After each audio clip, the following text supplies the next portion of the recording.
okay. I just got hit by a car, but I'm okay, Tim. That's first I'm okay. Sorry. Woo. We're all good. I'm okay. Here Yeah, comes you know Ryan. that flight team. Wilson's got him lined up.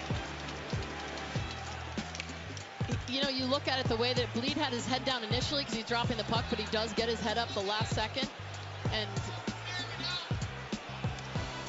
then you take a look. It's a shoulder to chest hit. Yeah, I don't think it's head contact I don't AJ, either. at all.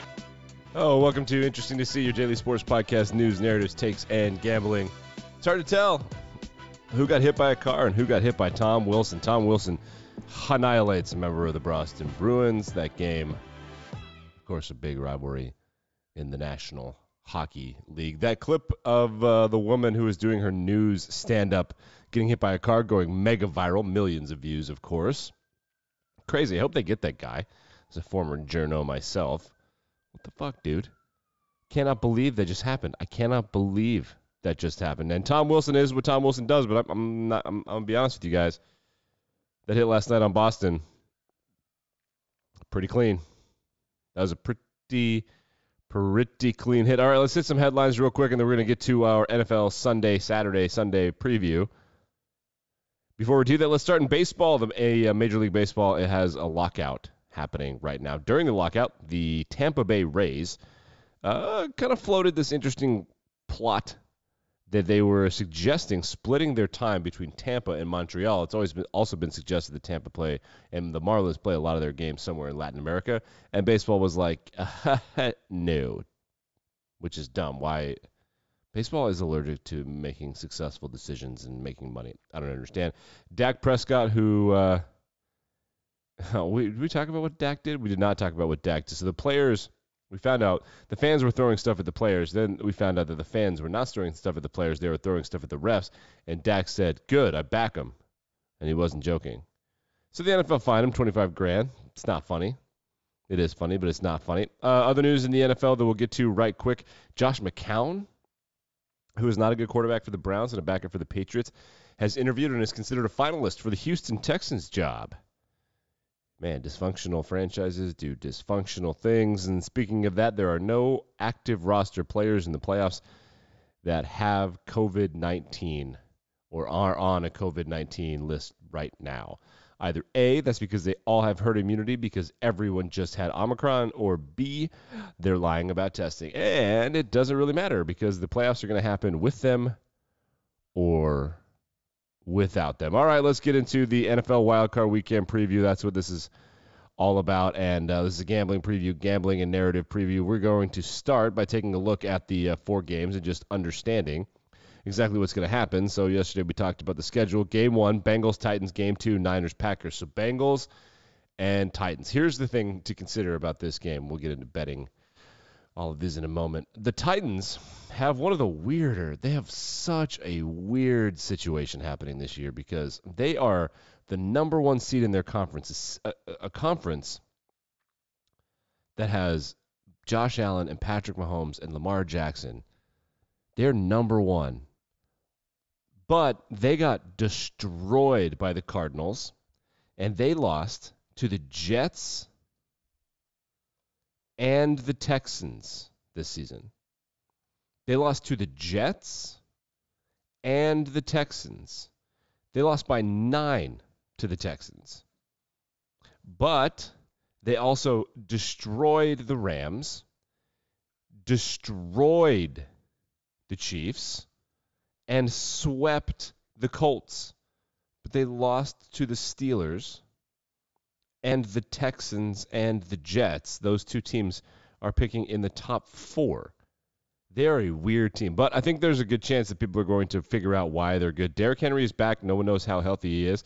If Derrick Henry said he's good to go, then he's good to go. Nobody knows what that exactly is going to mean. Maybe the worst-case scenario for Derrick Henry, you just don't want to consider, like, man, maybe it's a situation where he's done because his power and his speed is what makes him special. If he becomes catchable and tackleable because he's catchable, it's not going to be as – I mean, that would be really disappointing.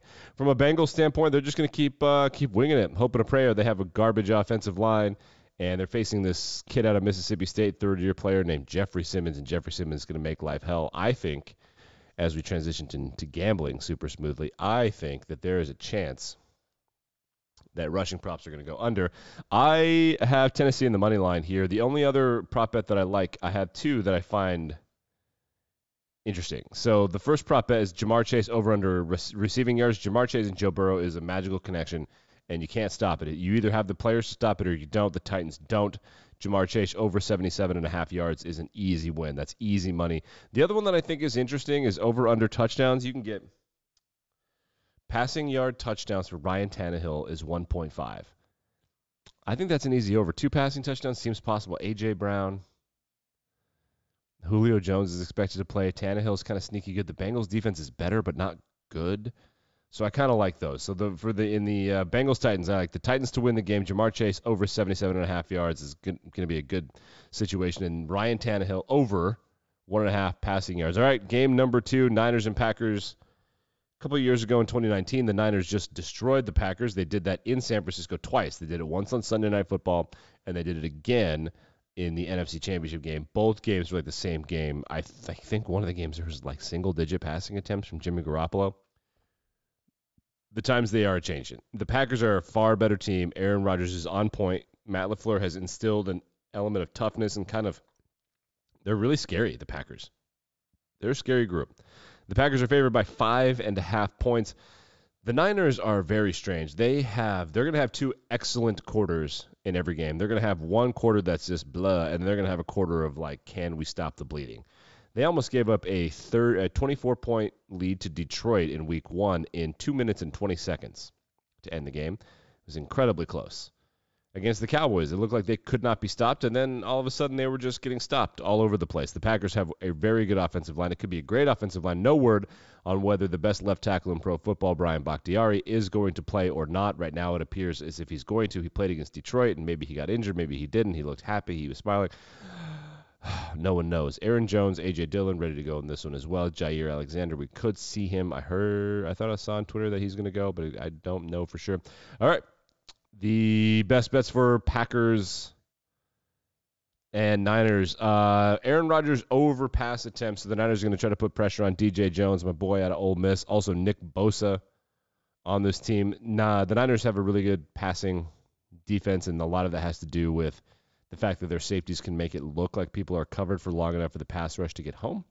So I think that the counter is going to be quick game. I think you're going to see a lot of pop, pop, pop, pop, pop. I think you're going to see 10 to 12 play drives on which Aaron Rodgers throws 6 or 7 passes, and I think over 24.5 passing attempts is easy money. First touchdown score. Huge odds for Jeff Wilson. The Niners are notorious for just making people you've never heard of play very well in big games, and so I think this could be a situation exactly like that. And Kyle Shanahan is the worst person for fantasy football. He is so incredibly annoying at fantasy football. So some guy that you barely heard of, Jeff Wilson, for the Niners scoring the first touchdown makes too much sense. And then on Sunday, the divisional playoffs, Matthew Stafford and Tom Brady in their rematch. Stafford got the best of old Tommy Boy in week 2 or 3, whenever that was. Big game for Matthew. Now the game's in Tampa. The Bucs are favored by 3. And as far as narratives go in this one, Stafford won a playoff game, so everyone can get off his ass. This is going to be a game for the nerds because there are some Hall of Fame, elite, interior and exterior offensive and defensive linemen. That's where the matchups are going to be. There are injuries along the Bucs offensive line in the middle with their center. I forget his name, Marpet. I think is it Ryan Jensen. Ryan Jensen, the center. Ali Marpet's a guard. And their all-pro right tackle, second-year player Tristan Wirfs went out of the Eagles game. Now, if he can't go against Von Miller and Ndamukong Suh, Vita Vea, Aaron Donald, Tristan Wirfs, Ali Marpet, Andrew Whitworth, this is quite a trench battle. I think that if there's any sort of inkling or any chink in the armor for Tristan Wirfs, this is going to be a tough game for the Bucs. The Rams are a passing team. If you're the Rams, you could not have hoped for a better matchup. You don't want to play Green Bay. You don't want to play San Francisco, obviously. The Rams are 0-3 against those teams on the year. They're 1-0 against the Bucs. I love this matchup. Bucs are favored by 3. I'm taking the Rams to win the ball game. I'm also taking the over on the points. That's 48.5 on FanDuel. All odds courtesy of FanDuel. Please sponsor me. I think that's easy. 3-point win. That's like 27-30, somewhere in there. Oh, I almost got it right the first time.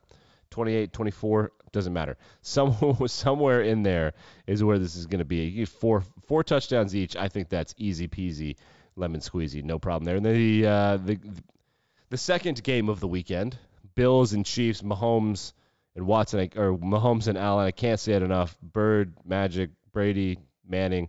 This is going to be a new thing. The over/under's 54.5 points. The Bucks, I just can't speak right now. What is happening to me? The Bills went in and piss-pounded the Kansas City Chiefs early in the season. I don't think much has changed. The Chiefs went and got Melvin Ingram. That's supposed to help their pass rush. All of a sudden, their defense looks better. I also think their schedule softened up quite a bit. Their defense is playing better. The Bills are the Bills. When Josh Allen wants to play, Josh Allen can play. And I think that my suspicion is you're going to see a lot of Devin Singletary in those games. So the Sunday best bets are going to be in no particular order. We'll start with the Rams game. Over 48.5, Rams to win, and Matthew Stafford over. Longest pass over 38.5 yards for the final game of the weekend.